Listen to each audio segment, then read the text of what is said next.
I don't take responsibility at all. We're letting the governors do in their states pretty much what they want. So you have to look at states. You have to give a little bit of flexibility. We have a thing called the Constitution, which I cherish, number one. And as you know, I want the governors to be running things. The President of the United States has the authority to do what the President has the authority to do, which is very powerful. The President of the United States calls the shots. They can't do anything without the approval of the President of the United States. When somebody's the President of the United States, the authority is total. And that's the way it's got to be. The authority is total. Oh, my God. Joining us now, former Secretary of State to President Bill Clinton, Madeleine Albright. She's out with her new book entitled Hell and Other Destinations. What a title for a time like right now. We'll get to that in just a moment. Secretary Albright, it was great to talk to you on the phone the other day, and we discussed what was going on right now, and I'd love for you to share with our viewers your assessment of the president's leadership right now, and what can others do to try and help us get through this crisis? Well, I'm stunned by what is going on in terms of the president's lack of complete understanding of what the Constitution says, which he swore to uphold. And the 10th Amendment makes very clear that the power is delegated to the United States by the Constitutions. And I'm reading this. Not prohibited by it to the states are reserved to the states respectively or to the people. So he's got it backwards. He's got so many things backwards. And I'm very, very troubled by his unpredictability and his swinging back and forth on what he says. In fact, it's important to deliver a message if you're President of the United States, one that makes some sense, and he's not doing that. And I'm very troubled by that.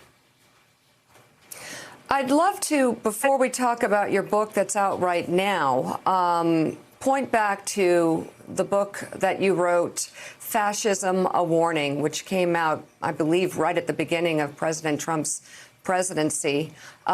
Looking at what's happening right now, for those who are concerned that there's a lack of oversight, for those who are concerned that there's a lack of accountability, for those who are concerned that we are headed in a very bad direction, what are the possibilities? What are the levers that still could be pulled to get complete accountability?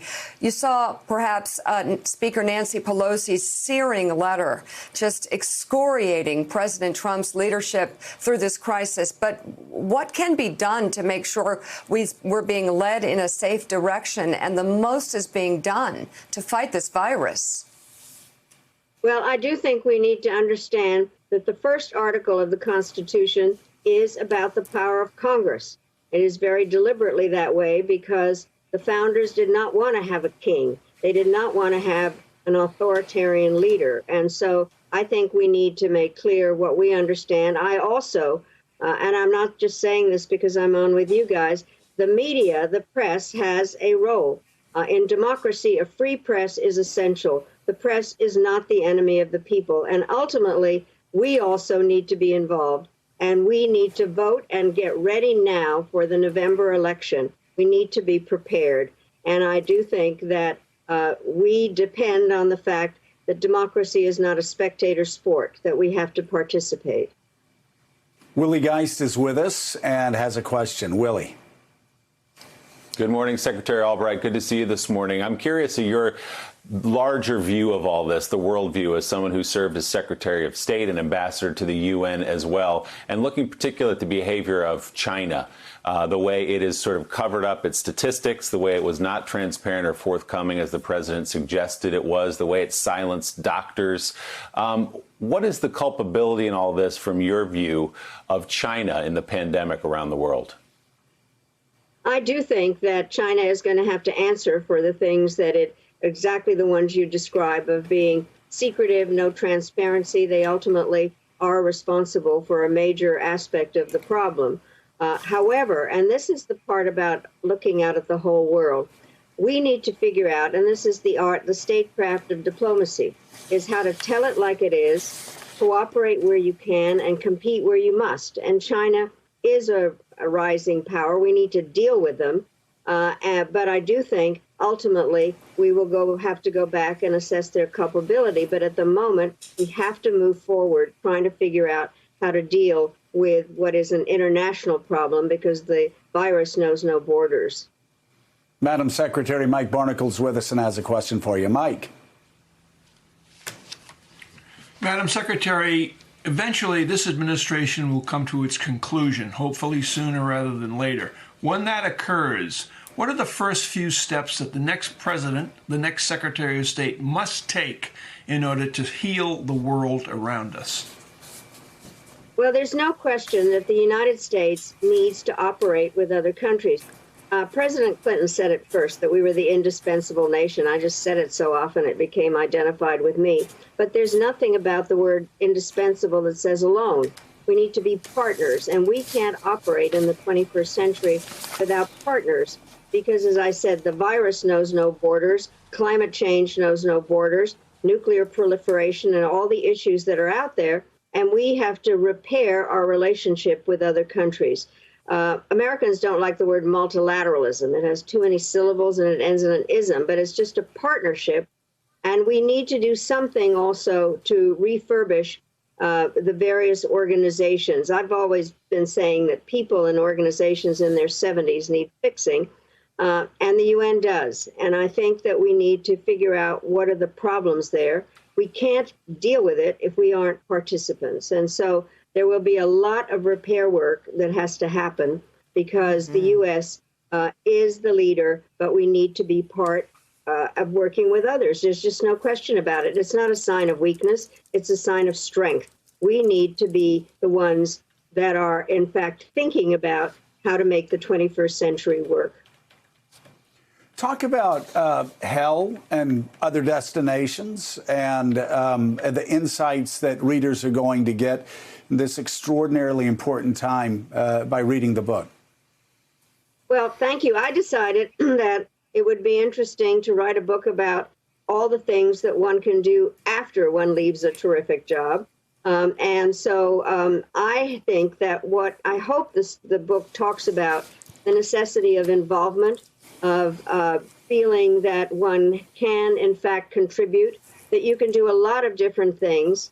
And it's based on the fact that I believe in the resiliency of democracy.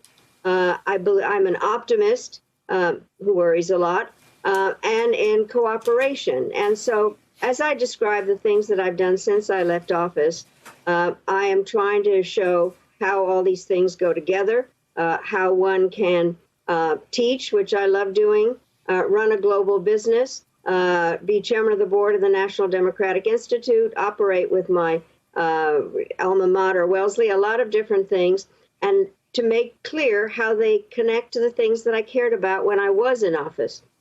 Democracy, supporting women, education, and understanding the importance of international cooperation. The title was chosen long before all of this. It has to do with a statement I made many, many years ago, that there's a special place in hell for women who don't help each other. So that's where it came from. But I didn't realize how truly apropos it is, how important it makes sense right now. I didn't plan it that way. And we need to look at other destinations. I love that you say that you're an optimist who worries a lot. I think that describes a lot of us right now. But you had an extraordinarily unique view of the world based on how your life began. And in fact, you're wearing a pin right now that harkens back to World War II. And listening to those BBC broadcasts of Churchill and you described the kettle drums and that would start every broadcast. Talk about the V that you wear right now.